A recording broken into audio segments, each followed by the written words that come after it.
Hola, ¿cómo estás? Quiero brindarte un gran y cariñoso saludo en el nombre de nuestro Señor Jesucristo.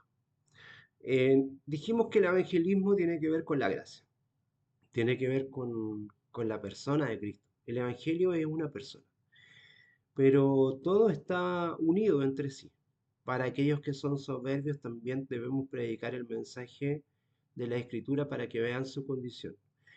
Y muchas veces somos los mismos cristianos los que tienen que entender la condición.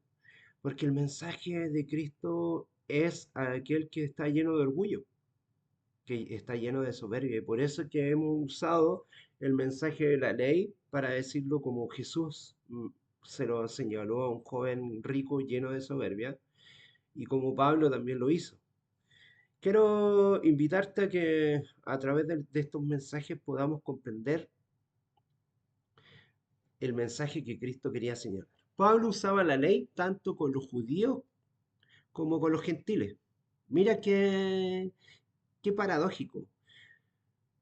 Los que bajo la ley han pecado por un lado y los que sin ley han pecado por un lado y por el otro. Yo quiero invitarte a que mires en Romanos capítulo 2 lo siguiente. Dice esto, porque todos los que sin ley han pecado, sin ley también perecerán, y todos los que bajo la ley han pecado, por la ley serán juzgados. Porque no son los oidores de la ley los justos ante Dios, sino los hacedores de la ley. Serán justificados porque cuando los gentiles que no, mira, esto es pero espectacular, porque cuando los gentiles que no tienen ley hacen por naturaleza, naturaleza que ¿quién la da? Solo el Espíritu Santo. Conversaba esto yo con un amigo que me vengo en la micro en las mañanas hacia mi trabajo y él me decía, pero ¿cómo estas personas que viven en otros países que a lo mejor nunca van a conocer de Jesús tienen un sentido de conciencia, ¿cierto? Y ese es el Espíritu Santo, le decía yo. Ese es el Espíritu Santo trabajando en aquellos que aún no conocerán la Escritura ni entenderán de la ley. Los que Vuelvo a repetir, porque cuando los gentiles, aquellos que nunca han conocido al Señor, por eso es que decíamos en el primer mensaje de esta, de esta serie, el Señor nos ha incluido en el libro de la vida del Cordero desde antes porque Él ya pagó nuestro precio por cada uno de nosotros. Nosotros somos salvos desde antes de la fundación del mundo, predestinados para buenas obras, para la salvación. Ahora, ¿podemos ser borrados del libro de la vida del Cordero? Sí, porque el Señor respeta nuestras decisiones también. Sigo, porque cuando los gentiles que no tienen la ley hacen por naturaleza, por el Espíritu Santo que está trabajando en la mente y corazón, que es lo que ya se prometió para el nuevo pacto, tener la mente y el corazón de Jesús, que es el Espíritu de la ley, mostrando, dice, hacen por naturaleza lo que hacen por naturaleza lo que es de la ley, aunque no tengan ley. Son ley para sí mismos, mostrando la obra de la ley escrita en sus corazones. ¿No fue la promesa que el Señor hizo para todos? Algunos dicen que solamente es para la casa de Judá, lo que está prometido en Jeremías 31, y aquí Pablo dice claramente que para los gentiles que nunca conocerán la ley, para todos aquellos que nunca han entendido la ley, el Espíritu Santo ya ha trabajado en los corazones de todos y están viviendo como conociendo la ley a pesar de no conocerla, porque tienen el Espíritu de la ley en sus corazones. No, si es solamente para los judíos. No, si esto es solamente ese nuevo pacto que tú dices que es tener la ley en la mente y el corazón, es para los judíos que es una renovación del pacto. Pero aquí está hablando de los gentiles, Romanos capítulo 2 del versículo 12 al 16. ¿Qué más claridad puedes tener? Porque cuando los gentiles que no tienen ley, pero cuando los gentiles, vuelvo a repetir, no para cuando los judíos, para los gentiles que no tienen ley, hacen por naturaleza lo que es de la ley, aunque no tengan ley, son ley para sí mismos, mostrando las obras de la ley, mostrando las obras de la ley escrita en sus corazones. ¿No fue la promesa que el Señor hizo en Jeremías 31 y vuelve a señalarla en Hebreo? ¿No estamos hablando de lo mismo? Escrita la ley en su mente y corazón. Escrita su ley en mente y corazón, dando testimonio de su conciencia y acusándoles y defendiéndoles sus razonamientos en el día en que Dios juzgará por Jesucristo. Recuerda que el Padre nadie juzga, lo hemos dicho en esta misma serie, en uno de los mensajes anteriores, el Padre nadie juzga, ha dejado todo juicio a su Hijo Jesucristo, y que tampoco Jesucristo nadie juzga, sino que nos juzgamos por nosotros mismos al separarnos y al no querer estar con Cristo, defendiéndonos en el día en que Dios juzgará por Jesucristo los secretos de los hombres conforme a mi evangelio. ¿Serás justificado por las obras de la ley, aún sin conocer la ley, pero viviendo en la ley porque tienes el espíritu de la ley que trabaja en tu mente y corazón? ¿No es lo que está diciendo Pablo? ¿Y por qué muchos de las personas dicen es que esto es solamente para los judíos, cuando aquí en Romanos capítulo 2 dice, nuevamente lo voy a leer para que no se te olvide, para que no se te olvide, y léelo tú mismo en tu Biblia? No tienes para qué quedarte con lo que yo te digo, lee el pasaje completo, lee la carta de Romanos completa. Porque cuando los gentiles, no cuando los judíos, están haciendo la ley, porque tiene el espíritu de la ley, aún sin conocer la ley, porque la conciencia por medio del Espíritu Santo está trabajando. ¿Qué es lo que dijo el Señor? Todos tendrán. La ley moral de Dios es universal, porque está escrita en el corazón de cada persona. La ley moral del Señor, la ley moral de Cristo, está escrita en el corazón de cada hombre. El uso de la ley no es, por supuesto, la única manera de evangelizar que se ve en el Nuevo Testamento, pero es un patrón predominante. La ley para el soberbio y la gracia para el humilde. Pero la ley y el espíritu de la ley también para el gentil.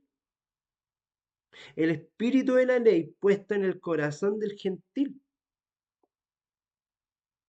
Los grandes evangelistas y predicadores de los siglos pasados usaban la ley en el evangelio, usaban la ley en el evangelismo.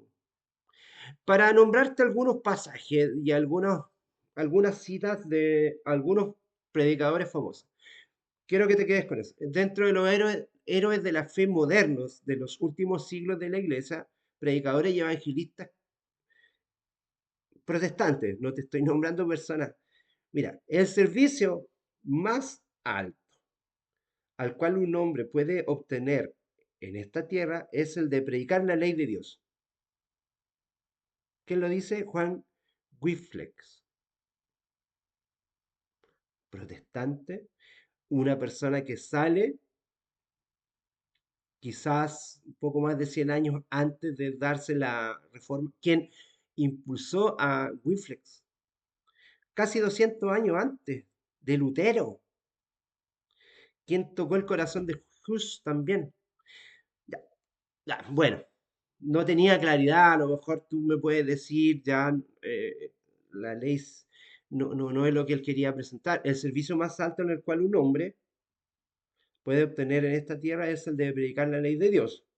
Juan Wycliffe. Ya, bueno, esto lo dijo 200 años antes que Lutero, entonces no, para ti no es tan convincente. Ahora quiero llevarte a dos citas de Lutero, para que Satanás, Satanás es Dios de toda disensión, despierta diariamente nuevas sectas, y por último, la que de todos los demás nunca había provisto ni sospechado, es la que ha levantado una secta tal cual enseña a los hombres que no deben ser aterrorizados por la ley, sino exhortados suavemente por la predicación de la gracia de Cristo. Busca esta cita, no me creas a mí, búscala tú. Lutero está diciendo que en la predicación de las enseñanzas se levantarán nuevas sectas que sacarán la ley de Dios para solamente predicar desde la gracia, desde el Evangelio de la gracia. Amén, porque los humildes necesitan saber de la gracia, pero también necesitan los soberbios saber de la ley. El primer deber del predicador del Evangelio es el de declarar la ley de Dios para mostrar la naturaleza del pecado. Martín Lutero, segunda cita.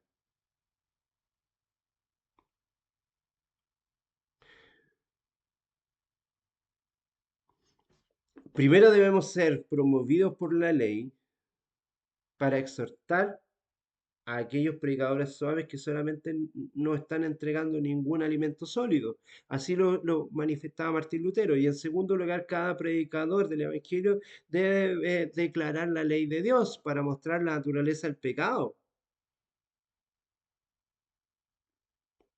Otra cita, John Bunyan, 100 años después de Lutero. El hombre que no conoce la naturaleza de la ley de Dios para mostrar el hombre que no conoce la naturaleza de la ley no puede conocer la naturaleza del pecado. El hombre que no conoce la naturaleza de la ley no puede conocer la naturaleza del pecado. 100 años después de Lutero. Ahora, Juan Wesley o John Wesley, 200 años después de Lutero, el segundo Lutero, podríamos decir, el gran predicador de la justificación por la fe. Después de Pablo, después de Lutero, Juan Wesley dice lo siguiente. Tengo, tengo tres citas de Juan Wesley relacionado con esto. ¿Por qué la ley tiene que ser predicada también para el evangelismo? La gracia por sobre todo, porque es para los humildes, pero para aquellos que son soberbios y que no quieren entender qué es lo que es el pecado, tienen que comprenderlo desde esta manera. No lo digo yo, lo dice, si quieres criticar, critica a Winfrey, critica a Lutero, critica a John Bunyan y critica a Wesley, que voy a leer tres citas que él tiene. Es el método ordinario del Espíritu de Dios, el de convencer a los pecadores por la ley, es la ley puesta al lado de la conciencia que generalmente quiebra las piedras en pedazos y es más especialmente esta parte de la palabra de Dios que es viva y eficaz, llena de vida y energía y más cortante que cualquier espada de dos filos. 200 años después de Lutero, el gran predicador de la justificación por la fe hace esta referencia a la ley. Pero hay dos citas más de Juan Wesley o John Wesley, que la que sigue dice, antes de que yo pueda predicar el amor, la misericordia y la gracia, tengo que predicar el pecado, la ley y el juicio. La está diciendo el gran predicador de la fe, de la justificación por la fe. Para esto se lo dijo, esta tercera cita se la señaló a un joven predicador. Wesley le dijo lo siguiente para enseñarle a ese joven predicador que él estaba preparando. Predica el 90% la ley y un 10% la gracia.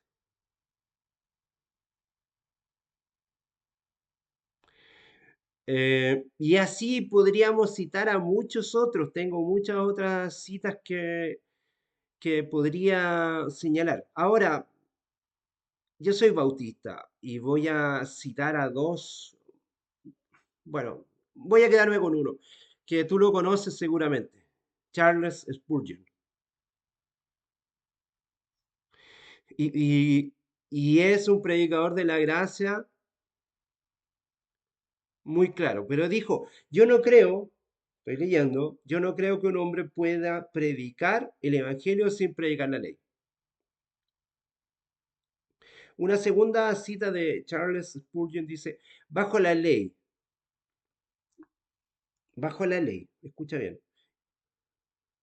bajo la luz que amortigua, por la cual el hombre percibe su culpabilidad. Esto es una pérdida muy seria para el pecador, que más bien una ganancia para él, porque reduce la probabilidad de su convicción y la conversión. Yo digo que usted le ha despojado el Evangelio de del más potente auxiliar. Su ayuda, entre paréntesis pone esto, su ayuda y su arma poderosa, porque deja a un lado la ley y le ha quitado el ayo. Le ha quitado el ayo que debe llevar a los hombres a Cristo. Ellos nunca aceptarán la gracia hasta que tiemblen ante una ley justa y santa. Por lo tanto, la ley tiene un propósito de suma importancia y nunca debe ser quitada de su lugar. Ya, tengo una última de Charles Spurgeon. Ellos tienen que ser muertos por la ley antes de que puedan ser vivificados por el Evangelio de la gracia.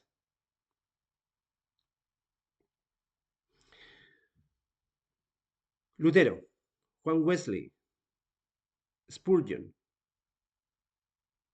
Moody, entre muchos otros grandes predicadores, señalan la claridad de la ley.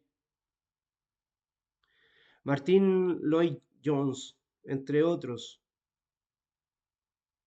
John MacArthur, bueno, más contemporáneo.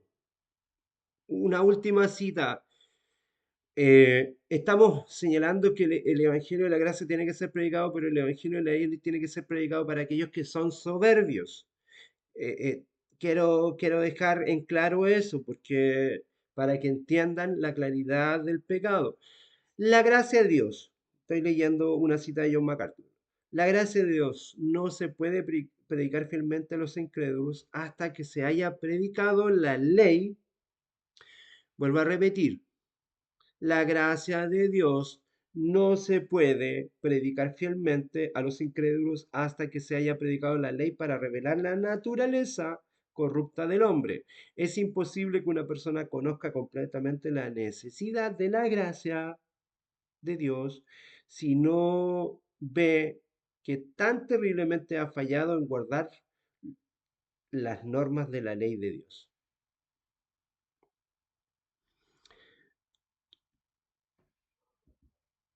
Eh, si quieres discutir, discute con MacArthur. Si quieres discutir, discute con Spurgeon. Si quieres discutir, discute con Juan Wesley. Si quieres discutir, discute con Martín Lutero. Si quieres discutir, discute con Wiflex. Si quieres discutir, discute con Juan Hus y con cada una de las citas que yo te estoy dando. Que el Señor te bendiga grandemente. Gracias y paz.